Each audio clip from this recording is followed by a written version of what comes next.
If you would like to get your song reviewed, dear listener, there's the filthy capitalist option, as Sori says. 125 gets you straight to the head of the line. You don't have to be part of the alliance. You don't have to be part of the group. Wait a minute. And the biggest thing is you don't have to wait. You hop, skip, and jump right in front of everybody. 125 gets you there. You do that 3 times, and then get mashed down to the $75 rate for perpetuity. Yes! Also, there is a band review option. So if you've got a band and you're trying to get your band some exposure, hit me up at vinsori@gmail.com, and I'll show you the details about how to pull that off. You can also jump on Patreon, and there is a option on the tiers to be able to get your band reviewed. Yep. Obviously, we can't lie to you, so we can't guarantee a positive review. Get what you get. It's just rubbish. Rubbish. Rubbish. That's British for garbage. My favorite is the community option. $1 at the gate gets you in a Patreon. You get to join an alliance. The alliance joins their points together, and that helps determine what songs that we do. The alliances hang out on Discord. Message me on Patreon to get the link. And they do all kinds of other cool things. They do Minecraft, Dungeons and Dragons. Yeah. It's really a community within the community. Anybody can go in the village, facebook.com/Vin and Sori. There's 160,000+ people on the channel. What's cool about the Discord is that it offers a real opportunity for community connection, friendship, that type of thing. And it's on Discord, so if you're not a Facebook person, it's for you. You start off at $1. Right. Plus you get exclusives. Sori and I are working on a song. So the first 15 seconds of that was on Patreon. Also, at $15 tier and above, when we actually debut the video, they're going to be there live with us. There you are, dear listener. Buy merch. Buy merch indeed. A child shall lead them. To buy our merch. Yes, dear listener. Yes, dear listener. Yes, dear listener. Look at this. Davey J says that we're having the best stream ever. One of the best streams ever. That means that we have had multiple best streams ever, dear listener. One of the best. Yeah, that's true. Do you know of any channel that can say that from a guy like Davey J? No. Yeah, you don't even know Davey J. You don't even know Davey J. You're a loser for not knowing him.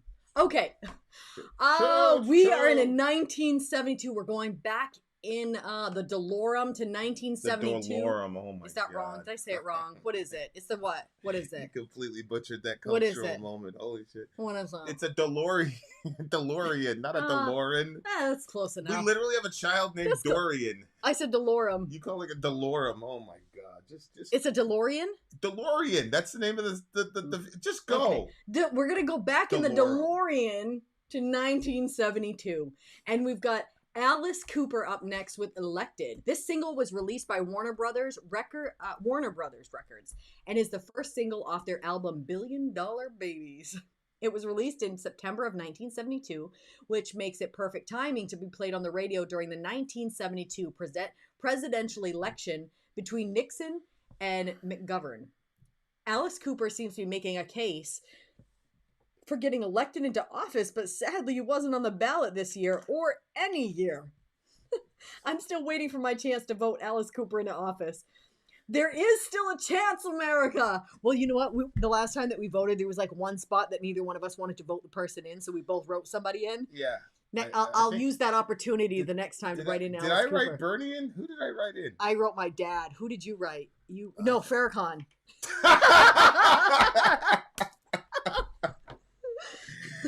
And on that note, Alice Cooper, the name of the song is Elected. This is a disaster. But we voted. And literally everybody we voted for lost, including Farrakhan. Nobody won. Elected, here we go. Let's go.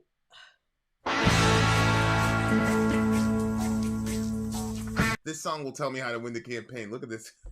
Can you imagine if you saw a commercial with this face and it was like, vote for me? Man, listen. Babe, don't forget, we got some visuals over here because we're watching the official. Unfortunately, we can't play the official for you guys because it could end up getting us blocked. Or the stream shut down and we want to hang out with you. So we're going to watch over here. One of my buddies wrote in Eddie Vedder, you know. So. He did. Yeah, Eddie maybe Vedder? Farrakhan could be the president, and then Eddie Vedder could be the vice president, and then Alice Cooper could be like the Nancy Pelosi or whatever. We'd be in good shape. There. We'd be in good shape. One thing, it would speed the apocalypse. No. Well, somebody, D'Angelo Vars is unsubscribing. You can you would become people would become very religious overnight if that was the lineup. Yeah. Okay. Good day. But by that time, Elected. it would have been clear. It would have been too late by that time. All right, Elected. Here we go. Alex Cooper. What a disaster. Here we go.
Thanks, Tony. Okay. No, this was not to be taken seriously. Okay. No, but yes. No, but yes. You know, okay. Because that's how satire works. It's like funny, so you're not supposed to. Okay, you're supposed to take it seriously. You're not supposed to take it literally. Okay. It's kind of like all of what we call reality. I just think that this is crazy to think that like watching this video that he would get elected, but then at the same time we're like, if you look at like Trump's history that he got in, I mean, This man is smoking with a monkey. Piles of money. It's a chimp. It's a chimp. It's a chimp. Okay, here's what is happening? Here's the problem. When I first came to this country, and they told me about George Washington and John Adams and all this shit, and I read the stuff that they wrote, I was like, holy shit, these men were brilliant. I mean, I've always been the first one to say that they had their issues, but they were fucking brilliant. And the way that they manipulated the English language, and I'm not even saying manipulated in a negative context, I'm just saying mastery of the English language. And then if you look at some of the decisions that Washington made, just brilliant minds. And then obviously Abraham Lincoln, blah, blah, blah. And so my perception of the people that were running the government was that they were these, like, everybody was John Adams. Mm-hmm. You know what I'm saying? Everybody, Ben Franklin, another genius. I mean, these people, in my opinion, some of these people, Ben Franklin had to have been a genius, like a registered Mensa level genius. I had to have been. If you read what he wrote. I hated history to my shame, so I don't know. I don't know how brilliant these people were. I read a book about his personal diaries or something like that one time, just for fun as a kid. And even when he was joking, he was like, just for fun, you said? Well, you know, as a kid, is moving around a lot, not a lot of friends. Like, that's not the point. But the point is, like, he'd say things like, I had to go to church because I had to do this delegate thing with this guy, and he goes, I have a flavor for for concupiscence. And it was just, that's what he said in his parentheses, and like as a joke, like that's how he talked, like when he was talking to his friends as a joke. You know what I'm saying? So I'm like, damn. You know what? There's so much stuff that makes me everybody's say Ben Franklin. We would have been friends when we were kids, but then you tell me you read that, and I'm like, I don't know. Well, if I had you, here's the thing. I would tell you the stories every day at recess, so. And you know how I tell those stories. And you know how I am about stories. Okay, yeah. All right. I'm still with you. Yeah. So, how could my history teachers have failed that bad? I love stories. Carry on. These dudes were brilliant, right? So, it's like, that's what I thought our leaders were. Yeah. But then, and then, the first time I heard about like an incompetent person is it like having the helm was my mom was like, God bless Jimmy Carter. What? Okay, and then? That's like when you're reading the Hadith. And Muhammad's like about to make fun of somebody, and he'll be like, may Allah have mercy on Hamza, and then he'll say, the guy's a moron, basically. It's like bless your heart type of thing. So that's the first time my mom was like, God bless Jimmy Carter, but you're useless, You're useless, Oh my gosh, why? What had happened? Do you remember? My mom was a Democrat, you know what I'm saying? But she's like, McCann vote for him. McCann vote for him. I don't know. We weren't alive when Jimmy Carter was doing his thing, so I don't know. But apparently he was a very good-natured guy. Like, the guy does Habitat for Humanity. He builds homes for people and shit. He's a nice guy, but apparently he was just massively, like, incompetent, didn't know what the hell he was doing. And, like, so, you're going to Trump. Trump is another one where it's like, look, all of us. He did well, though. I mean, for the most part. When you first heard that dude, when he came down the escalator, I can't do it with a straight face because I just keep thinking about the Simpsons episode. Because the Simpsons episode had him coming down an escalator and announcing he was going to be a president. Really? Yeah, like years before he did it. Like there's a bunch really? There's a bunch of Simpsons prophecies and shit that keep coming true. It's unbelievable. It's terrifying. There's something to be said about that. He came down and he's got that profile. It's just I'm gonna have to look at that later. He just comes down completely lacking self-awareness, hyper tanned. I mean, the tan is insane. Like right now, the tan is crazy. I saw another video of him recently, and it was just like I said this. I remember exactly where I was. I was on a trip and I was on the treadmill. Okay, so I'm on a trip. I'm on the treadmill, and I'm seeing this guy come down. And I was like, get the fuck out of here! This nigga, he's not running for president. I had my buddy with me. He's like, yo, you seen this shit? So I was like, man, Ain't no way he's running for president, man. Wait, he really came down an escalator? Yeah. He literally, you didn't know this? No. Yeah, my boy came down an escalator. For what reason? Wait a to minute. announce that he was running for president. And he did or did not know? Like, was he? Did he know about The Simpsons? Yeah. No, I mean, I don't know. I don't think so. Was it? Do all presidents descend from escalators? No. So how did this happen? I don't know. That doesn't even make any sense. That to me is as ridiculous. Wait. But that's my point. My point is, like, you're watching this video with Alice Cooper. It's this guy in makeup. He's complete. He's half in the bag already. Like, you know, it's the rest of his band. The rest of his band-aids are out. Budweiser. There's a fucking chimp over there. It's a complete fucking. All this cash. This cash is floating around everywhere. It's like smoking cigars. It's like it's a complete mockery. There's no way that this dude is going to be the fucking president. And it's like. But the point of the story is like, yeah, but like, how far away is that?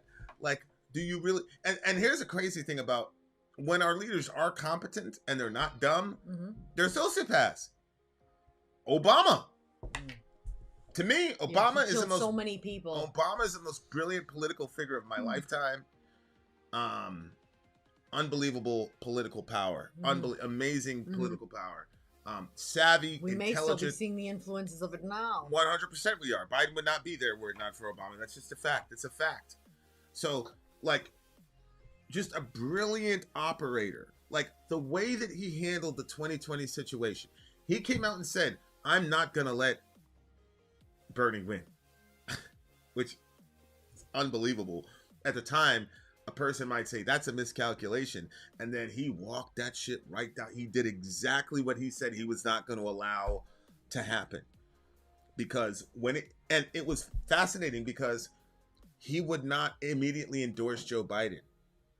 He waited until Joe Biden was the only option to actually come out, and even then he still wouldn't make a public. He didn't go on that like a giant campaign trail for Biden, but he did it all behind the scenes. Calling all these people, telling them drop out races all the time. Like, we all know that Obama pulled that trigger, and he's still running the party from in the shadows. So he is a brilliant, massively competent operator. Unfortunately, in my view, he's a sociopath. So, like, if you could have a Jimmy Carter kind of affect with a Bernie Sanders focus and a Barack Obama political aptitude, you'd have the ultimate candidate. You see what I'm saying? But like, shout out to Joni, she's come back again. But instead we're getting, you know, it's hard for me to do, like, you know, Biden, you know, I mean, everybody knows the issue with the giant elephant in the room, you know, with the homie. So it's like, how far is the gap between a 30-year-old guy, like, half high, and the situation, like, cognitively speaking, I'm trying to be respectful here. Right. How far is that gap? Like, yeah. And then people are like, and then it's like, we need to get rid of Biden. It's like, yeah, who's coming against this? Oh, Kamala Harris. Nobody believes that she's a competent actor. So it's like, and then same thing, Nancy Pelosi. I believe, once again, Nancy Pelosi, shrewd operator. She knows what the hell she's doing. She's a very, very, very accomplished political person, but she's also corrupt as hell. I mean, she just, you know, like all the insider trading stuff, they would be voting on legislation on certain companies, right? And so she knew how the vote was going to go. So she would sell or buy stock based on that, right? So it's like, again, like, she's capable. She's know what she's doing. She's got political savvy. She's like set records. She's raised like $500 million by herself for the Democratic Party. But I don't think that she's crazy. But that's not like debased to do something like that. Like, I can see, I guess legally, if that's illegal to do, you shouldn't do it. But that's not like, is that going to hurt anybody? Who does that really harm? Absolutely. That insider trading, yeah, that absolutely. That would destroy the economy to a degree. And because now what happens is you have a political figure that has a fiduciary motive for voting yay or nay on any given situation, right? So, for example, if I'm investing, let's say I'm investing in like this power plant, right? And I'm getting millions of dollars every year hand over fist because Yep. I got a deal on these shares, right? Yep. And then some environmental group Oh shoot. comes You're right. up with a complete discovery that Yep. that is creating three-eyed Yeah. fish and five-armed Then children. we're gonna. How's that person gonna vote?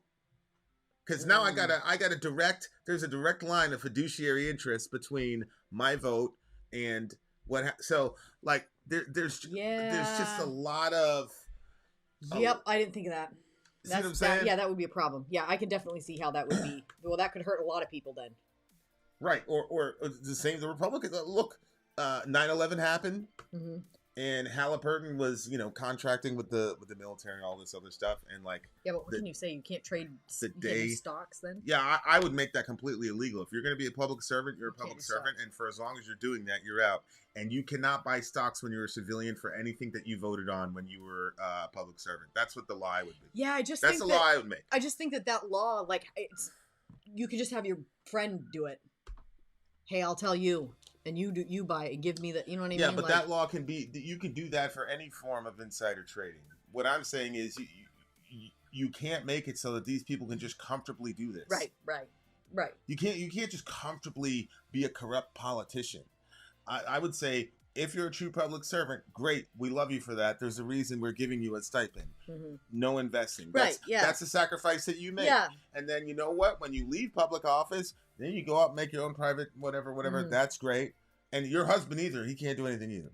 And nothing that you voted on, you can invest on. Ever. Facts. And you know what that would do? That would also clear out so many people from, because here's the thing, it's like, this is another thing that I think about. It's like, why can't we find really good leaders? And one of my thought processes, if you get a guy like Jeff Bezos, I'm not talking about his character. We got to be able to separate people's character from what they actually produce in the world.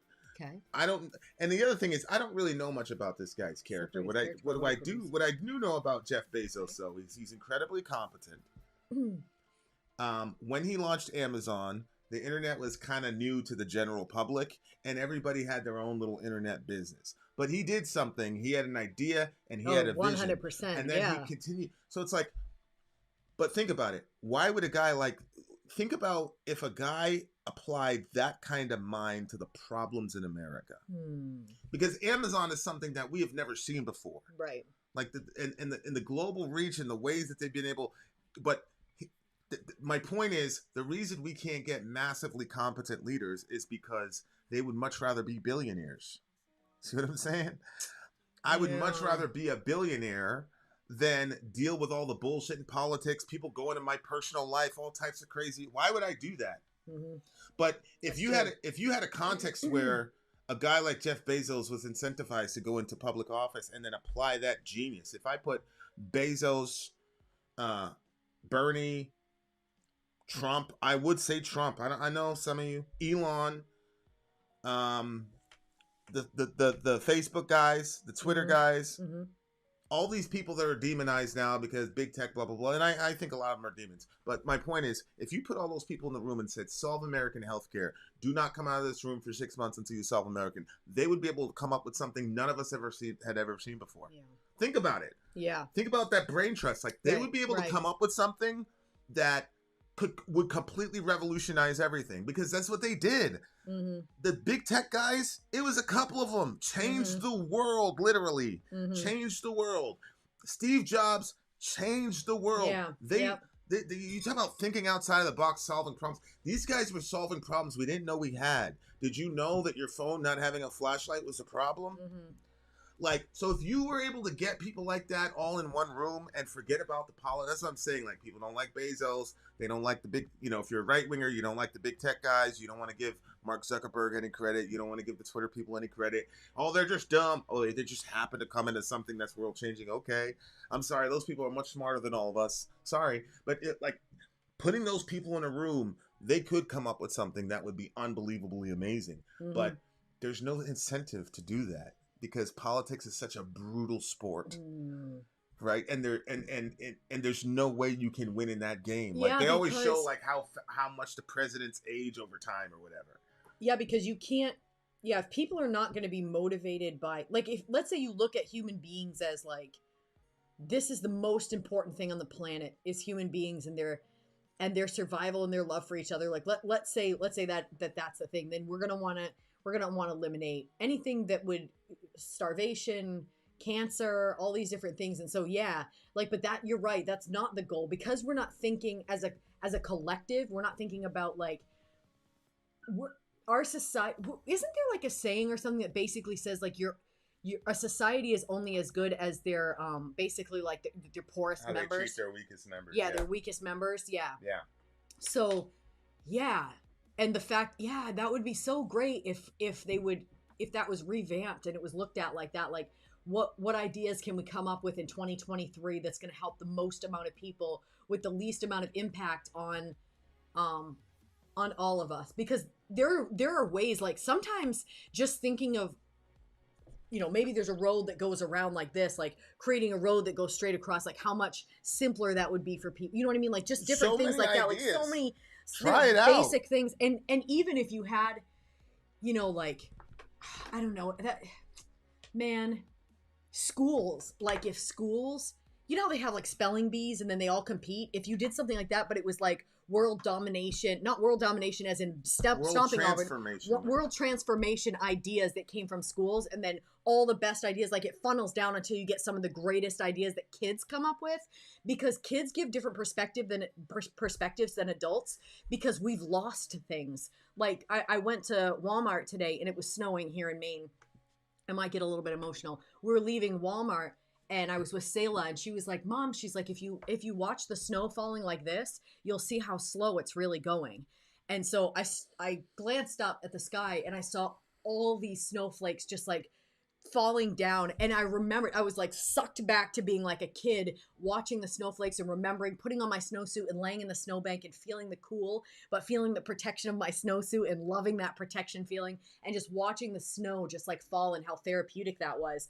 And I was like, right, I forgot to look up at the snowflakes and appreciate them and understand them. But there's a kid, and the kid still has the time to look up at it and to say, hey, look at the snowflakes, Mom. So like, there's got to be things that we're missing as adults because we don't have like, there's things that we've just overlooked over time, Yeah, but that's what I'm saying. It's like, I mean, some of these kids, that's hyperbolic to say some of these kids could do a better job, but it's just very fascinating. Like the pool of people that are gonna be president in this country, the quality of the person is never gonna get beyond a certain level because of what we discussed.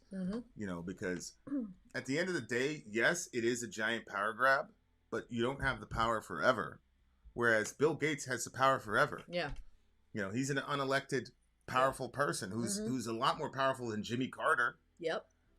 I think Elon Musk is more powerful than Bill Clinton right now.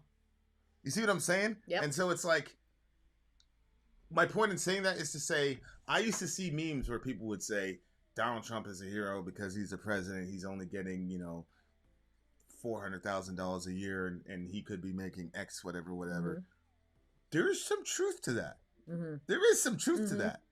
And I think, of course, the most cynical person would say the only reason a billionaire is going to do that is so that they can, get laws so that they can, make sure that they become trillionaires or whatever. And my argument is to say,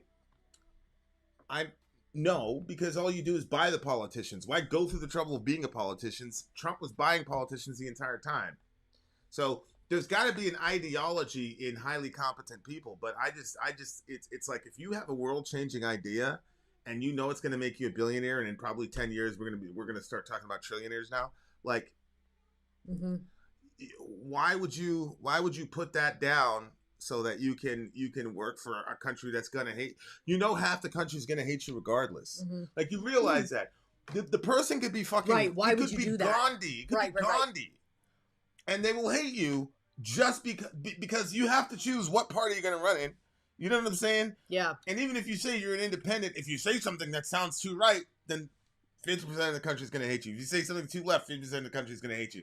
And now, with social media and everything, people just complete programmed automatons. They won't even listen. So it's just a crazy situation. Very, very. So it's a funny song, but it's actually a pretty deep song.